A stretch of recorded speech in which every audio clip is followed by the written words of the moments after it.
Boy, can I help you? Listen up. I'm bringing you the best content to ever exist in the door-to-door industry, from sales, leadership, recruiting, and personal development. Why would I need that? Because never before have we been able to collaborate with the top experts in their industries, sharing their secrets and techniques on what makes them the best. Wait, who are you? I'm your host, Sam Taggart, creator of the DDD Experts and DDD Con. Is there a place we can sit down? Well, come on in. Vanilla is the fastest way to increase your Google and Facebook reviews through text. With a 98% open rate, Vanilla Reviews is the simplest, cheapest way to interact and engage with customers. Visit us at vanillagood.com for more information. All right, everybody, my name's Sam Taggart. I'm here with Travis Brady, the coach's coach and speaker. He has a long 18 years of coaching different, athletes, to transformational coaching, to mindset, to, helping in big stages to little stages. And proud to have Travis on the show. He is actually going to be a speaker at Door to Door Con. So super excited to have him there and learn from him. He spoke at one of our summits, crushed it, had a lot of people that he really has helped in our space. And so super excited to have you on the show, man. Yeah, thanks for having me, dude. Yeah, so tell us a little bit about how you got into coaching, because, a lot of people, coaching is such a intangible thing, or a lot of people are like, I want to be a coach, and a lot of people don't know how to get started. So kind of how did you get into coaching, and then how did you get into coaching coaches? Yeah, we were talking about that earlier. We were saying, what did you want to be when you grew up? I said baseball player, and you were talking, you want to be a professional basketball player, right? Yeah. And so in high school, was when I actually realized, like, maybe I'm not going to be professional baseball player, but I really love working out, because I was the skinny shrimp kid. Like, really? Oh yeah, dude. Those that are listening to this, he's Jack, guys. He's freaking yoked. He's basically Tom Brady, but times 2. Just kidding. I was just messing. If you look at Tom Brady with his shirt off, you're like, no way is this dude one of the best football players of all time. Yeah, you're like, he's okay. Yeah. So anyways, I was super small. I got made up for being so skinny. Like, I was the only kid on the all-star team that didn't hit a home run when I was growing up. And so I got in the weight training and started belting them out when I got in high school. So it was like this huge epiphany, like, man, if you want to change something about you, you can totally do that with consistent effort and just the right tactics and strategies. And so I got so involved with that. I was like, no, I want to train Tom Brady. I want to train these top level athletes. Like, I find more fulfillment in that. So right out of high school, I got involved with personal training. I also got invited to come back to the coach some of the baseball players coming up. So that was super cool too. And as I got into personal training, I went through this huge transformation myself. It's more about just, what are you eating? What are you lifting? What does your body look like? Because ultimately, true transformation is both mind and body. And so I really started to get into the mindset stuff. And then that evolved into life coaching. And then once I started getting into that, I had a lot of people coming to me, wanting help on how do I build a business? How do I make this work? And, I've been doing this, for almost collectively 2 decades now. And so I understand, what people have to go through in order to become successful. And, I failed in this business 3 times, before I actually made it. It's just like anything, right? I mean, how many failures have you fought through? Oh, a lot. And I think a lot of people don't see those. Yeah, no one does. They don't see those. And I think that's why we need to share our stories more. People need to see what we go through in order to create what they create, because they just see the house or the cars or the cool stuff that we're doing, but they don't see the work behind it. But with me, it was back in 2010, and I'd failed 3 times. And I finally found this job after I finished my bachelor. Dude, I graduated with a bachelor degree with no freaking job, man. Like, I was so pissed off that I had no job, because that's what they brainwash you in school to believe, man. Yeah. Get a degree. Dude, I should have done door-to-door sales, bro. Should have. Dude, you probably would have been good. Dude, I would have blown it up, bro, because I am a freaking warrior, dude. Like, I will go and I'll go. It's that athlete in me, dude. Yeah. So anyways. I'll recruit you. I don't have anything to recruit you to, but guys listening, hit him up. No, seriously, I'm just kidding. Seriously, if I can go back to, like, dude, I would be a great recruiter for door-to-door sales, because I would go back and be like, dude, this would have changed your life. It probably would have too. Yeah. But anyways, I went the entire month without getting a client, and it was like, okay, my heart literally can't handle the no's anymore. And so it was a Friday night. I had worked my butt off all week, and I drove home. And on the way to my house, I stopped at my mom's house, and she was my rock. She's been my, my influence, my inspiration. And I know where she's at on a Friday night. She's laying in bed because my mom's a warrior. Like, my mom will work. My mom taught me how to work. And so I remember going and laying down on her bed, and she's like, "What's wrong, hun?" And I didn't even try to fight back the tears. I just started bawling, and I just said, "How come no one wants to work with me? How come I'm not good enough?" And she reminded me of all those times that I have helped someone, that I've transformed. I've literally saved people's life. And she said, "The world needs you." And I almost made a decision in that moment that would have totally put me in the ground. Like, I'm not even kidding. And I decided, you know what? I can give more. So I went out and I decided I'm going to give my full heart. I'm going to just give. I'm just going to give me to the world. I'm going to show them my passion, because before I was so focused on what I wanted to receive that I lost track of really the reason why I was doing it. And the very next week I was able to start building clients, and it's just been a whirlwind from there. So to answer your question, that's why I help coaches, is because I want them to be successful in something that's close to their heart. Love that. I love that. And, speaking of coaching, so I kind of want to just dive right into content, because a lot of us are coaches in our own field, right? Absolutely. It's like, I'm helping sales reps, I'm helping my managers, I'm coaching like all the people listening to this that are leaders, essentially. Even sales reps, they're coaches, believe it or not. You know what I mean? Oh, absolutely. Like they have their own influence in some form or another. And what are the steps to, I guess, helping inspire change or inspire transformation in another? Because a lot of times we always feel like, man, no matter what I say, no matter what I do, they still suck. Or they never do others. You know what I mean? They just like, freak, dude. Like, I'm good, you suck. I want you to succeed, but it looks like you have no hope. So quit now. Like, you know what I mean? Like, a lot of times we get in that. But I mean, I think a good coach probably doesn't. I'm listening to Extreme Ownership right now, and it's always like, no, you got to look inward and take like ownership over your team. But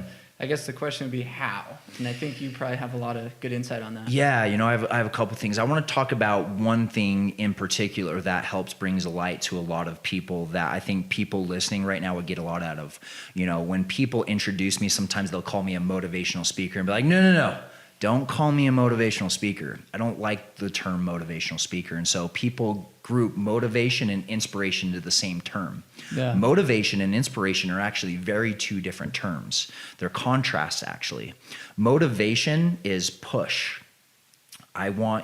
Teach me how to push people. Teach me how to motivate, how to get them going. Yeah, get them going. I love this. Inspiration is pull. I want to get people to pull. And so what happens is we step into push, and pushing can turn off people just like that. Yeah. It can turn off people like that. And so what I've noticed over the years is people will respond more off inspiration than they will actually motivation. Does that make sense? Yeah. Okay. So stepping into love rather than this forceful, you better do it, you better go off and sell these, you better approach this. And inspiration is more, could you imagine what you would create if you would just knock on 10 more doors a day? Yeah. Could you imagine the life that you would create? And focus on love versus this hateful push, trying to get in the push. And so when we understand the difference between inspiration and motivation, now it can help us more. Because I'm not saying it's all inspiration and no motivation, but we need to understand the difference. It's identifying that. Exactly. It's like, when do I need to inspire? And I think there's probably more heavily weighted need or necessity for inspiration. I'm just reading into this, but I think we heavily motivate a lot of times and less inspire, and we need to flip-flop that a little bit. Yeah. And like I was saying, there's going to be times when you inspire and times when you motivate. So, I don't know, what sports they're into, but Vince Lombardi was considered to be one of the greatest coaches of all time. He was a heavy motivational dude. Go do it. What are you doing? 5 more reps. And I believe motivation can be powerful after inspiration is there. So after the person is inspired and they're pulling towards their goal, they're being pulled, now you come up behind them and push them to go faster. I like that. But if someone's not inspired, like to create it in the first place, like it's our fear base, like, oh, I don't know what I want to do. I don't know what I want to create. Then you try to push them. What usually happens is you start pissing them off and you push them right out of the door. And so starting with the Which we see. Yeah. I've seen that a lot in our industry where guys literally get almost like resistant against the manager because they're like, dude, just get off my butt. Like I'm trying. And it's because I think that there's a misuse of motivation. Yeah, absolutely. So yeah, just understanding the difference between the two, and you know, the first thing is making sure that people who are on our team are inspired in the first place. And so I work with people who are inspired. I want to work with coaches that want to create a difference in the world. I want to work with people that want to have a super niche. I want to work with people that are already trying to do it, not people that, oh, I'm thinking about it and, you know, it'd be nice someday to do this, because I know what I have to do. I have to push them. Yeah. And it becomes exhausting as a leader I was gonna say and a it's manager exhausting. to try to pull or try to push everybody. Yeah. So let's dive into like more of the word track or conversation or question track or something like that. Like let's put a scenario, like I haven't sold all week and I'm, you know, should be pretty good. You see a lot of potential in me and I just haven't been selling. So how can you, like, what kind of conversation or what kind of thing could you do to kind of pick me up or put me in a better mindset or frame? Like, is there any kind of support you can? Yeah, I think the first thing that we want to do is we want to go in coach mode. Well, here's what you need to do. You just need to do this. You need to pick yourself up. You know, you need to knock on more doors. You need to believe in yourself. Yes. And I think that's the first thing that we want to do, but that's not necessarily what works. The first part of it is being an investigator and asking questions. Dude, what's going on?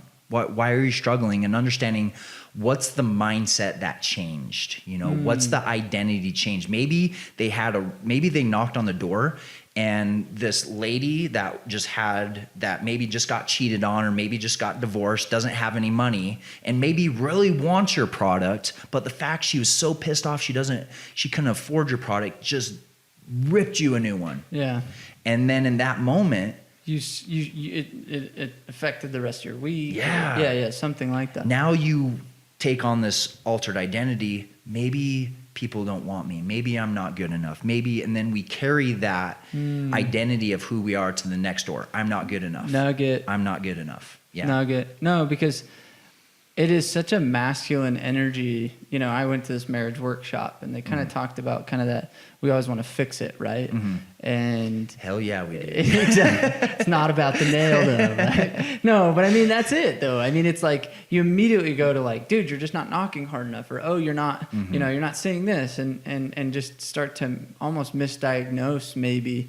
And I think that's another way to push people away from you, is because you're over motivating or you're over kind of pushing. Absolutely. And this person might just need somebody to listen to them and just be like, hey, like, what's going on, dude? And I think as a leader, I'm just trying to put myself back into like management mode. I often would I'd get scared and almost like want to avoid those conversations because ego, or I don't know. I just remember myself like being nervous to have the conversations. Like I see a guy sucking. It's like, hey man, like, let's go. Come on, pick it up. Like, and I try to like push him, but to get real and raw with people sometimes is intimidating as a leader. And I think it's important to kind of address that. Yeah. And you know what, going back to it, sometimes, you know, with some people, and this is what makes coaching so fascinating, you know, sometimes they don't need you to go into the darkness to try to pull them out. They don't need you. Sometimes it's just staying in your light and inspiring them and showing them, you know, what's possible. So it just depends on, you know, the person. Yeah. And so when I'm coaching people, I always look at, you know, their personality. I go off these 4 archetypes. Are they a lover? Are they a magician? Are they a warrior? Or are they a king? And each person is going to need something different. Lover, magician, warrior, king. Cool. Yeah. How do you identify? Like, is there a quick like diagnostics to like? It's just looking at people and seeing what type of energy, that you're in. Like you're a king. Like if I was coaching Sam. King Sam. Yeah, King refer me now as King Sam, King please. Sam Taggart. Yes, please refer. How dare you not kiss my hand? I'm just kidding. Keep going. Sorry. You're awesome, dude. Yeah. and that's exactly what a king would do. Yes, of course, he would own it, and everything. So, if I was coaching a king, kings or queens, they're visionaries. They want to know the picture. They want to know what's the empire that I'm building. What's the result? And so, if I was coaching a king, I'd be like, dude, why did you start this in the first place? Because you wanted to create something amazing. Yes. Don't lose. I'd help them gain sight of that vision and what they really want to create in their life. Okay. Yeah. So magician, what's that? Magicians are the ABCs, the 1, 2, 3s. If they go to a workshop like your mastermind did, they know, like, if they say this, then I'm going to say this. If they say this, they know if they're selling solar, they know all the different solar panels and how they work. They're very analytical. The dark shadow of the magician is they get in their head. Because they're always overanalyzing. Yeah, they're getting overanalyzing. And it's like, dude, connect with the person and stop analyzing everything that they say. Or what you say, or did you say it right, or you didn't influx in this position. You didn't pause for long enough for them to respond, that's why I right? didn't get You it. spoke first, so you lost the cell, Exactly. right? Stuff like that. And so the warrior, and this is the interesting one. The warrior is they're like, go, 200 doors a day, done. Without a fact. And so when we step into warriors, our tenant, like when a warrior is struggling, we instantly want to go, dude, just get back and do it. But that's actually the worst thing you can do. The warrior needs to go back into their lover and connect again before they can start creating. Okay. And so the warriors are very are a tough one sometimes. Sometimes they do need that. Let's go, you're a boss, you can do this. And then other times they need to reconnect with their lover and know that they can do this. Interesting. Yeah, and then the lover. Because that's where I think in sales a lot, you'll probably see or identify a lot of people as warriors. Mm-hmm. And I think you mistreat them because you fail to help them identify back to that lover. Yeah. And people. Interesting. Nuggets. Everyone always misinterprets the warrior. If you go to like a bar or a club or anything and you see a bouncer outside, what archetype do you think they are? Warrior. But they're not. They're actually lovers. Lovers love to connect. And so you talk to the big guy, he has this big old beard, he's bald. Dude, he's the nicest guy in there, man. He probably is, huh? Haven't you ever noticed that? Yeah. He's the nicest guy.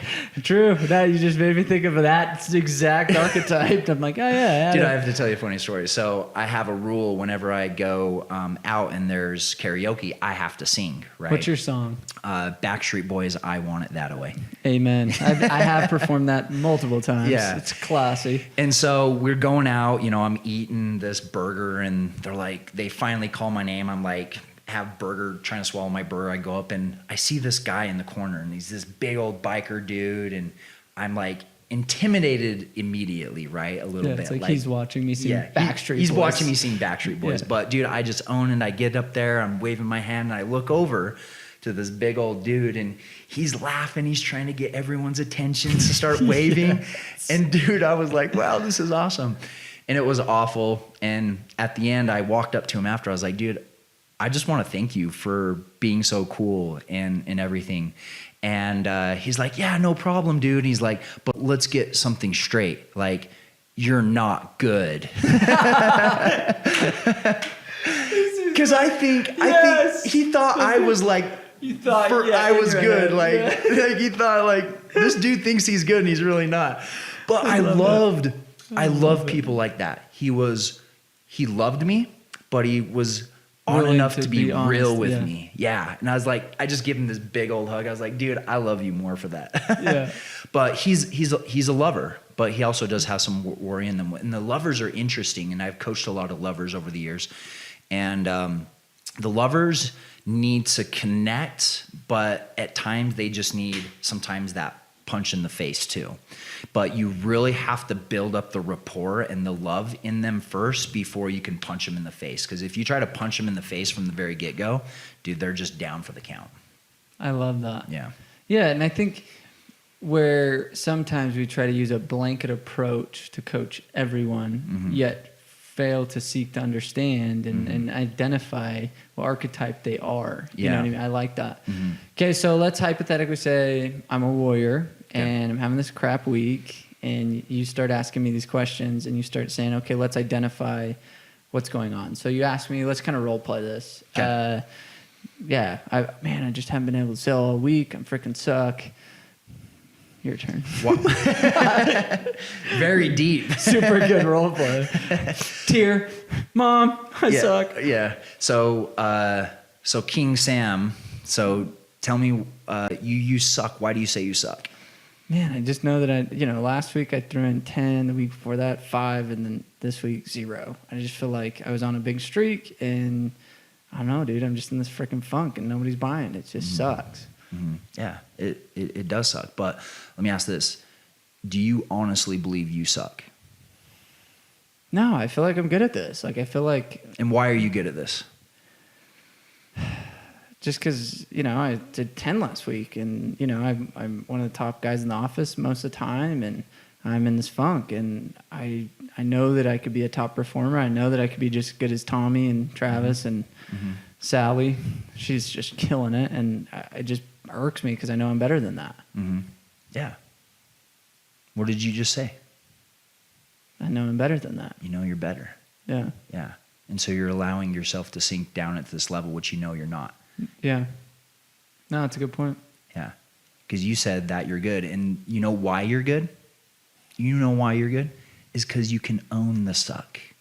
Because the people that do good is they can make it through the times of sucking. And after they go through that, they learn something so incredible, so transformational that takes them to the next level. And Tony Robbins said this: when you realize the gift that comes from the darkness, all pain disappears. You just need to find the gift. So I'm not going to say I'm sorry. I'm going to say congratulations, because there's something that you haven't seen yet. And I know next week's going to be a different story. I'm here if you need you, man. I love you. I care about you. Is there anything else I can do? Mic drop.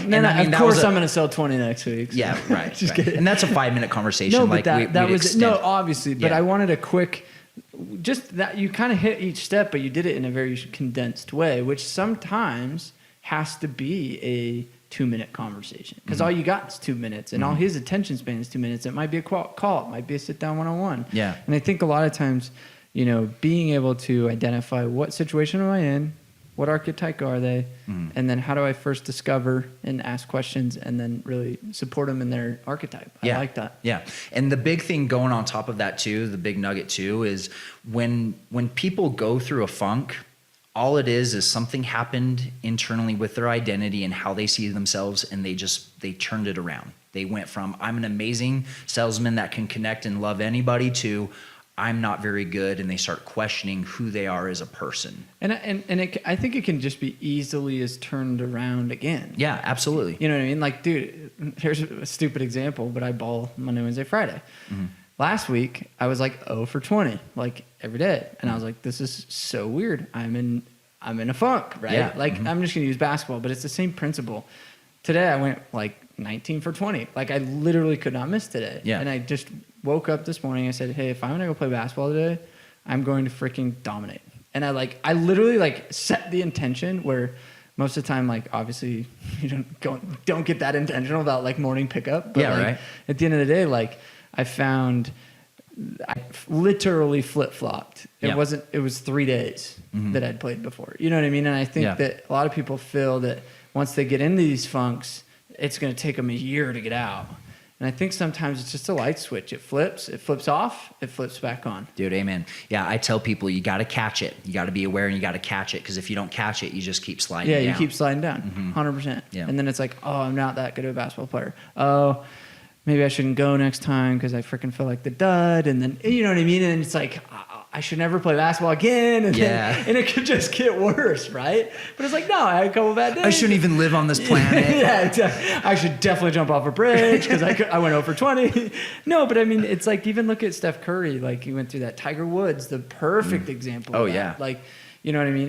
And I think... I didn't think he was coming back, man. No, but I mean, he did. That's what's so inspirational about, like, what he did is he just said, I didn't keep sliding. Like, I intentionally flipped the switch back on and performed at a higher level. And here's the reason why I believed he did.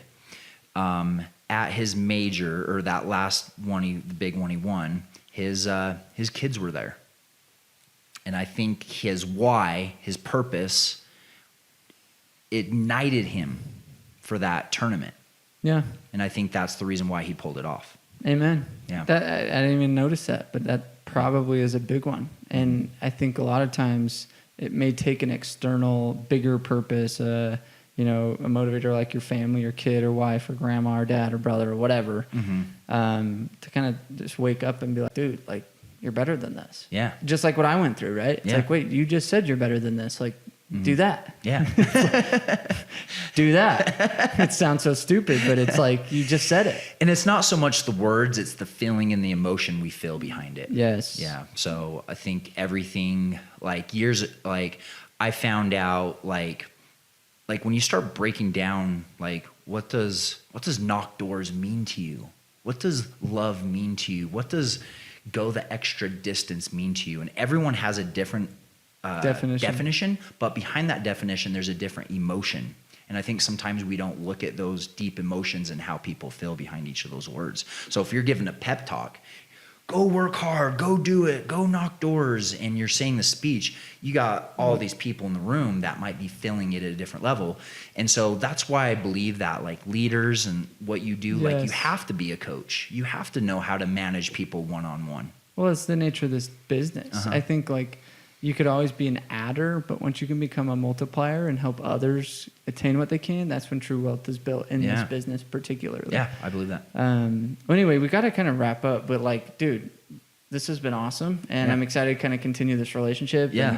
And, it's been fun. You've been super helpful in my journey, and continue. Dude, I love what you're doing, man. And to all the listeners, like, follow Sam, like, understand Sam, like, he is a true loving king. Like, he wants to help you. He wants you to grow. Dude, the door-to-door con is next generation. I love that.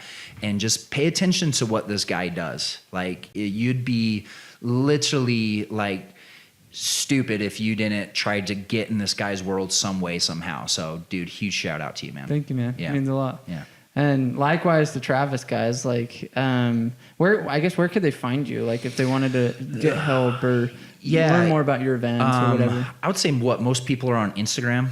Would you say? Yeah, follow me on Instagram. It's Coach Travis Brady. When you follow me, send me a message so that way I can follow you back. And yeah, let me know how I can help any way. I'm on Facebook too, Travis Brady. I have a group on Facebook too. It's called the Next Generation Coach, where I share kind of behind the scenes of what I do and everything. Cool. So yeah, one of those things, Coach. It's at Coach Travis Brady. Love it. Love it. Yeah, go like him and follow Coach Travis Brady. And anyway, so I always ask, I wrap up with one last question, and it's just kind of like, take it whatever direction you want. Okay. But if you were to give the industry, like the door-to-door space, I know you come from outside it, that's what's always interesting, is if you were to give our industry, whether it's sales guy, leader, everybody, what advice would you give them? I would decide to make a decision on who you are as a human being. Like, what do you want to represent as an individual? And when you decide who you are as a person and what you represent, everything comes easily after that. And I remember something that someone said at a sales training. They were saying, oh, these are manipulative. And I was like, that's interesting that you say these are manipulative, because all I see is tools. And you can use tools to hurt people, or you can use tools to help people. Ooh, I love that. And if you're using these tools in the light, you're going to get the love back if you're giving out the love to the world. And if you use them for dark, it's going to come back on you. It just always does. Amen. And so decide who you are and who you want to be in this world, and you will find those tools that will represent you as a person. I love that. Deep, people. Deep. Okay, dude. Well, thanks so much for Okay. being on the show. Yep. You guys are awesome. Much love. See you guys.